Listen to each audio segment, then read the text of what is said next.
So ఇక మనం ముఖ్యమంత్రి చంద్రబాబు నాయుడు గారు ఇవాళ అమరావతి పరిస్థితి మీద, అమరావతి భవిష్యత్తు మీద, అమరావతి వర్తమానం, అమరావతి గతం, వీటన్నిటి మీద ఒక శ్వేతపత్రాన్ని రిలీజ్ చేశారు. ఏ పొజిషన్లో ఉంది అమరావతి, భవిష్యత్తు ఏంటి, దాన్ని ఎలాగా తీర్చిదిద్దబోతున్నారు, ప్రణాళికలు ఏంటి, వీటన్నిటి మీద కొంత కూలంకషంగానే మీడియాతో కూడా చర్చించారు.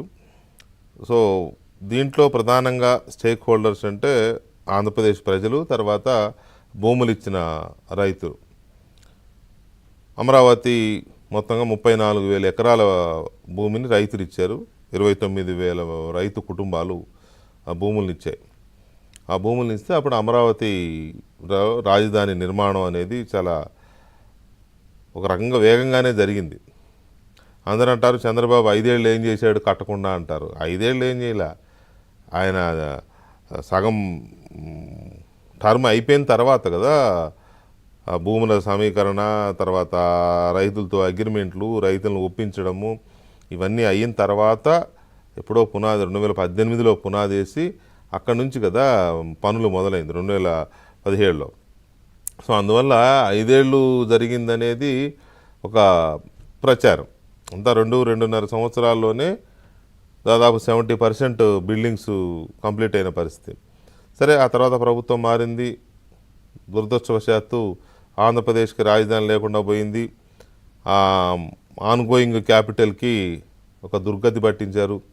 ఇవాళ అక్కడికి వెళ్ళి చూస్తే చాలా బాధాకరమైన పరిస్థితి కనపడుతుంది. ఇలాంటి పాలకులు కూడా ఉంటారా అనే పరిస్థితి కనిపిస్తుంది. సరే, మళ్ళీ ప్రజలు కావాలని మళ్ళీ ప్రభుత్వాన్ని మార్చి చంద్రబాబు నాయుడు నాయకత్వంలో ప్రభుత్వాన్ని తెచ్చుకున్నారు. వెంటనే వచ్చి రాగానే అమరావతిలో ఆ కదలిక మొదలైంది. గడిచిన 4-5 రోజులుగా కొంత వైబ్రెంట్గా కనబడుతుంది అక్కడ పరిస్థితి. ముఖ్యమంత్రి రోజు సెక్రటరీకి వస్తుండడం, మంత్రులు ఎమ్మెల్యేలు వస్తుండడం, అధికారులు రోజు వస్తుండడం, అంతకుముందు ఎవడే లేవుడు కదా అన్నట్టుగా ఉండేది అక్కడ. సో ఈ పరిస్థితి అంతా ఒకటి కనబడుతుంటే ఇవాళ చంద్రబాబు నాయుడు గారు దానికి సంబంధించి ఏం చేయబోతున్నాం అనే దాని మీద చెప్పారు. అలాగే రైతులకు ఇవ్వాల్సిన బెనిఫిట్స్ విషయంలో కూడా ఒక క్లారిటీ ఇచ్చినట్టే కనబడుతుంది. అండ్ ఎంత ఖర్చు అవుతుంది రాజధాని నిర్మాణాలు పూర్తి చేయడానికి అనే దాని మీదుగా చెప్పారు. ప్లాన్ కూడా ఎలా ఉండబోతుంది అనే దాని మీద చెప్పారు. అయితే అది ఎంతవరకు సాధ్యమవుతుంది, పాత ప్లాన్ ఎంతవరకు సాధ్యమవుతుంది, లేకపోతే ఏం చేయాలనే దాని మీద కూడా వీలైనంత తొందరగా నిర్ణయం తీసుకుంటామనేది చంద్రబాబు నాయుడు చెప్పిన మాట. సో అమరావతిలో ఆంధ్రప్రదేశ్ రాజధాని ఎలా ఉండబోతోంది, ఎప్పట్లోగా ఒక రూపం వచ్చే అవకాశం ఉంది, క్లియర్ అంటే పూర్తి స్థాయి రూపం వచ్చే అవకాశం ఉంది. ఆ 1600 ఎకరాల క్యాపిటల్ జోన్లో సీడ్ క్యాపిటల్ బిల్డింగ్స్ కానీ అవి కానీ, మిగతా 39,000 ఎకరాల్లో భవనాలు, బిల్డింగ్లు, ఆఫీసులు, హోటళ్ళు, ఇదంతా అది వేరే కార్యక్రమం. సో ఇదంతా ఎప్పట్లోగా వస్తుంది, ఈ అంశాలు చర్చిద్దాం. మనతో కొలికిపూడి శ్రీనివాసరావు గారు